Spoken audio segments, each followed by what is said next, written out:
श्री गुरुचरित्र अध्याय 46 अष्टस्वरूप धारणं नाम षट्चत्वारिंशोऽध्यायः। ओम श्री गणेशाय नमः, श्री सरस्वती नमः, श्री गुरुभ्यो नमः, श्री कुलदेवताय नमः, श्रीपाद श्री वल्लभाय नमः, श्री नृसिंह सरस्वती नमः, दत्तात्रेय सद्गुरुभ्यो नमः। ओम नामधारक म्हणे सिद्धासी पुढे कथा वर्तली कैसी ते विस्तारोनी सांगावे आमासी।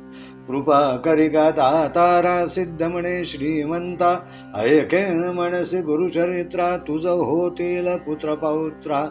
सदा श्रियायुक्त तू होसी सांग आता एक विचित्र जेणे होतील पतित पवित्र। ऐसे असे श्री गुरुचरित्र तत्परेसी परियेसा। गाणगापुरी असता श्री गुरु सण आला दीपवाळी थोरू। शिष्य आले पाचारू आपुले घरी भिक्षेसी। सप्त शिष्य बोलाविते काऊनी एक प्रीती। सात जण पाया पडती यावे आपुले घरासी। एक एक ग्राम एकेकासी श्री गुरु म्हणती तयासी। समस्तांच्या घरी यावे कैसे तुम्ही आपणचे विचारा। तुम्ही वाटा आपणी आत कवणाकडे निरोप होत। तेथे आम्ही जाऊ म्हणत शिष्याधीन आम्ही असो। आपणात आपण पुसती समस्त आपण नेऊ म्हणते। एकमेकात झगडती आपुला स्वामी म्हणून या। श्री गुरुवारती तयांसी तुम्ही भांडता कासयासी। आम्ही एक गुरु सातांसी एका घरी येऊ म्हणते। ऐसे वचन ऐकोनी समस्त विनविती कर जोडूनी। स्वामी प्रपंचन पहावा नयनी समर्थ दुर्बळ म्हणून ये। समस्तांसी पहावे समान न विचारावे न्यून पूर्ण। उपेक्षिसी दुर्बळ म्हणून गंगा प्रवेश करू आम्ही। विदुराची घरासी श्रीकृष्ण जाय भक्तीसी।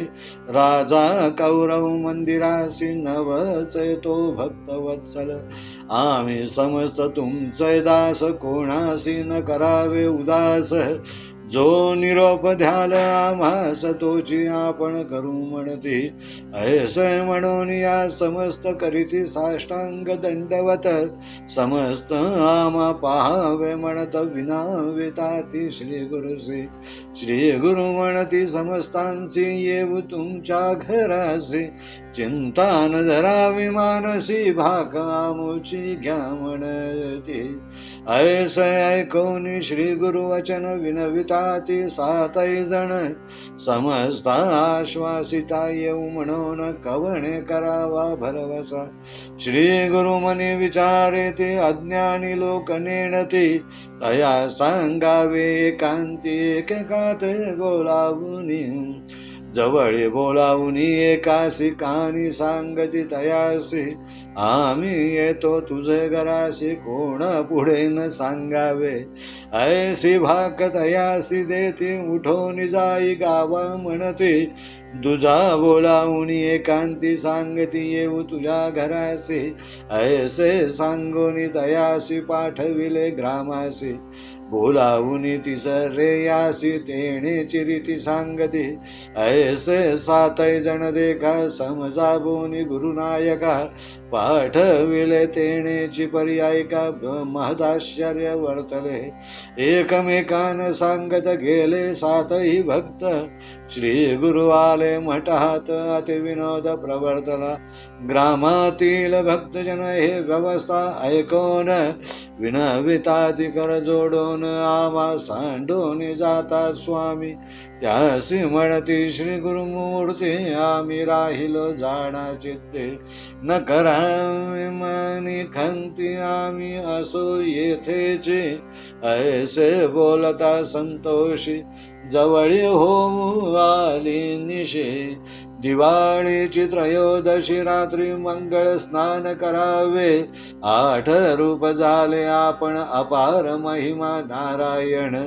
7 ठाई गेले आपण गाणगापुरी होतेचे. ऐसी दीपवाळी जाहली समस्त ठाई पूजा घेतली. पुन्हा तैसेचे व्यक्त झाले गौप्य रूपे कोणी नेणे. कार्तिक मासी पौर्णिमेसी करावया दीपाराधनेसी. समस्त भक्त आले दर्शनासी गाणगा ग्रामी श्री गुरुजवळी. समस्त नमस्कार करीती भेटी 10वे दिवसी म्हणती. एकमेकांते विचारिती म्हणती आपुले घरी गुरु होते. एक म्हणती सत्य मिथ्या समस्त शिष्य कुणा दावीत. आपण दिले ऐसे वस्त्र ते गा श्री गुरुजवळी असे. समस्त जाहले तटस्थ ग्राम लोक त्यासी असत्य म्हणत. अमुचे गुरु येथेचे होते दीपवाळी येथेचे केले. विस्मय करीती सकळई जन म्हणती होय हा त्रयमूर्ती आपण. अपार महिमा नारायण अवतार होय श्री हरीचा. ऐसे म्हणून भक्त समस्त नाना परी स्तोत्र करीत. न कळे महिमा तुझी म्हणत वेदमूर्ती श्री गुरुनाथा. तुझी विश्वव्यापक होसी महिमा न कळे आम्हासी. काय वर्णावे श्री चरणासी त्रयमूर्ती तुझी एक. ऐसे नाना परी स्तुती करीती दीपाराधना अति प्रीती. ब्राह्मण भोजन करवीती महानंद भक्तजन. श्री गुरु महिमाई ख्याती सिद्ध सांगे नामधारका प्रती. भूमंडळी झाली ख्याती श्री नृसिंह सरस्वतींचे. म्हणे सरस्वती गंगाधरू जवळी असता कल्पतरू. नोळखीती जन अंध बधीरू वाया कष्टती दैन्य वृत्ती. भजा भजाओ श्री गुरुसी जे जे काम्य तुमचे मानसी. साध्य होईल त्वरितेसी आमा प्रचिती आली असे. अमृतपान करावयासी अनुमान पडे मूर्खासी. ज्ञानवंत भक्त जनांचे नामामृत श्री गुरुचे. श्री गुरु सेवा करा हो करा मारित असे मी डांगोरा. संमत असे वेद शास्त्र गुरु तोचे त्रयमूर्ती. गुरु वेगळे गती नाही वेदशास्त्रे बोलती पाही. जे निंदिती नरदेही सुकर योनी जन्मती. तुम्ही म्हणाल भजायसी आपुले इच्छेने लिहिलेसी. वेदशास्त्र संमतेसी असेल तरी अंगीकारा. संसार सागर धुरंधर उतरावया पहिला पार. आणि काचा निर्धार नव्हे गुरु वाचूनी. निर्जळ संसार अरण्यात पोई घातली असे अमृत. सेवा सेवा तुम्ही समस्त अमरत्व त्वरित होईल. श्री गुरु नृसिंह सरस्वती अवतरला असे त्रयमूर्ती. गाणगा ग्रामी वास करीती आता असे प्रत्यक्ष. जे जे जाती तया स्थाना तात्काळ होय मन कामना. काही न करावे अनुमान प्रत्यक्ष देव तेथे असे. आम्ही सांगतो तुम्हासी हित प्रशस्त झालिया तुमचे चित्त. गाणगापुरा जावे त्वरित म्हणे सरस्वती गंगाधर. इति श्री गुरुचरित्रामृते परमकथा कल्पतरौ श्री नृसिंह सरस्वती उपाख्याने सिद्धनामधारक संवादे. अष्टस्वरूपधारणं नाम षट्चत्वारिंशोऽध्यायाः. श्री गुरुदेव दत्तात्रेयार्पणमस्तु. संख्या 47. यथार्थ श्री गुरुचरित्र. अष्टस्वरूपधारणम नाम अध्याय 46. नामधारक सिद्ध मुनींना म्हणाला, हे स्वामी, पुढे कथा कशी वर्तली ते मला विस्तारून सांगा. तेव्हा सिद्ध मुनी म्हणाले, तुला गुरुचरित्र ऐकण्याची आवड निर्माण झाली, तुझे कल्याण होईल. तुला अपुत्र पौत्र होऊन तू धनवान होशील. आता एक विचित्र गोष्ट सांगतो. हे गुरुचरित्र जे ऐकतात ते पतित पावन होतात. दीपावलीत भिक्षेसाठी 7ही शिष्यांचे आमंत्रण. एका दीपावली सणाच्या आधी सर्व शिष्य मठात एकत्र आले. ते म्हणाले, स्वामी दीपावलीला आमच्या घरी भिक्षेला यावे. 7ही शिष्य एकत्र आले. त्या सर्वावर महाराजांची असीम कृपा होती, प्रेम होते. 7ही शिष्य त्यांच्या पाया पडले व म्हणाले, स्वामी आमच्या घरी यावे. तेव्हा स्वामी म्हणाले, बा शिष्यांनो, तुम्ही 7ही जण वेगवेगळ्या गावी राहता, तेव्हा सर्वांच्या घरी एकाच वेळी येणे कसे शक्य आहे? तुम्हीच विचार करा. तुम्ही आपसात ठरवा कोणत्या ठिकाणी यायचंय, मग आपण सारे तेथे जाऊ. आम्ही शिष्याधीन आहोत. 7ही आपसात चर्चा करू लागले. सर्वच म्हणू लागले की स्वामींना मी माझ्याच घरी नेणार. ते एकमेकात भांडायला लागले. तेव्हा श्री गुरु म्हणाले, अरे तुम्ही भांडता कशाला? तुम्हा 7 शिष्यांचा मी एकच गुरु आहे, त्यामुळे मी एकाच ठिकाणी येऊ शकतो.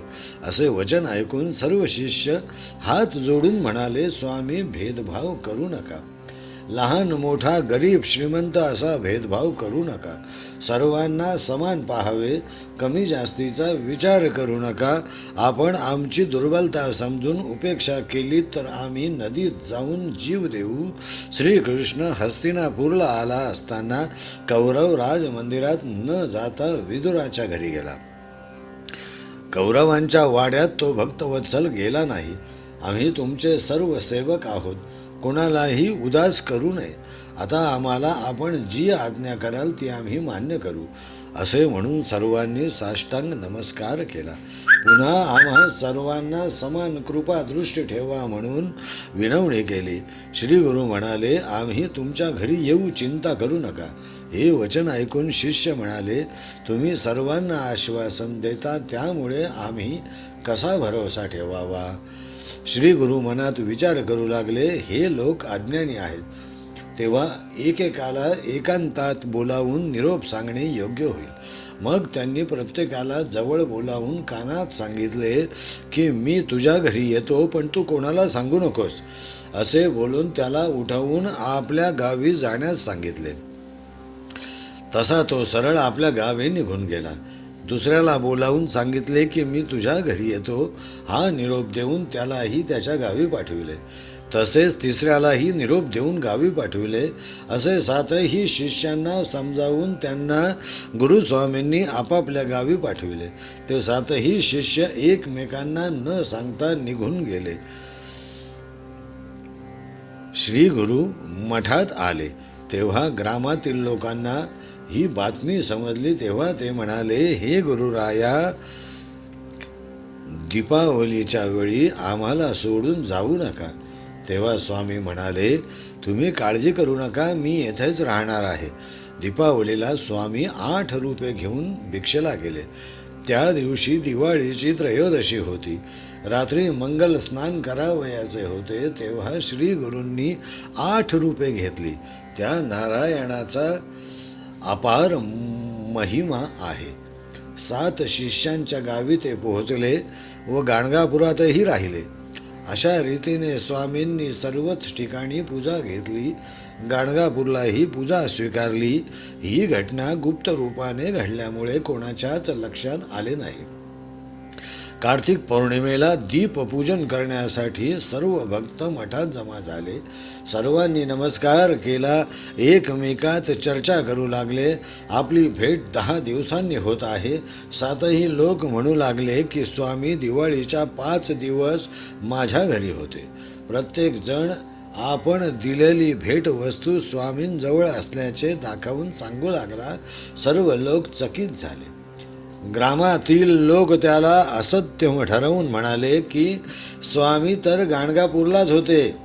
सर्वांना आश्चर्य वाटले. ते म्हणाले, खरोखर स्वामी त्रिमूर्तीचा अवतार आहेत. नारायणाचा महिमा अपरंपार आहे. हा श्रीहरीचाच अवतार आहे. असे म्हणून समस्त भक्तगण निरनिराळी स्तुती सुमने गाऊ लागले. हे वेदमूर्ती गुरुनाथा, तुझा महिमा आम्हाला कळत नाही. तू विश्वव्यापक आहेस. तुझे काय वर्णन करावे हेच आम्हाला समजत नाही. तू त्रिमूर्ती आहेस. तू सर्वे सर्व आहेस असे स्तवन करून त्यांनी दीप आराधना केली व ब्राह्मण भोजन केले. भक्तगणांना महानंद झाला. अशी श्री स्वामींची भूमंडळी ख्याती होती. आमच्या जवळ कल्पतरू असताना आम्ही आंधळ्या बहिऱ्यांसारखे भटकत आहोत. श्री गुरूंची सेवा करा. जे जे मनात असेल ते कार्य सिद्धीला जाईल. आम्हाला प्रचिती आली आहे. अमृतपान करावयास फक्त मूर्खच शंका घेतात. ज्ञानी भक्तजनांना श्री गुरूंचे नामच अमृत आहे. श्री गुरूंची सेवा करा. गुरु हाच त्रिमूर्ती आहे. गुरु विना गती नाही, हे वेद पुराणात सांगितले आहे. जे गुरूंची निंदा करतात ते सुकर योनीत जन्माला येतात. तेव्हा श्री गुरुनामामृताचा घोट घ्या आणि स्वर्गप्राप्तीची अनुभूती घ्यावी. आता या पुढील कथानकाचे समालोचन आपण पुढील अध्यायात पाहू. इतर अनेक ग्रंथांचा आधार अर्थात संदर्भ घेऊन श्री गुरुचरित्र ग्रंथाचे वाचन व मनन श्री राजलक्ष्मी पब्लिकेशनने श्री गुरुकृपेने भक्त भाविकांसाठी मांडण्याचा प्रयत्न या अध्यायात केलेला आहे. सर्वांचे मनपूर्वक आभार आणि धन्यवाद. इति अध्याय 46. ओम तत्सत.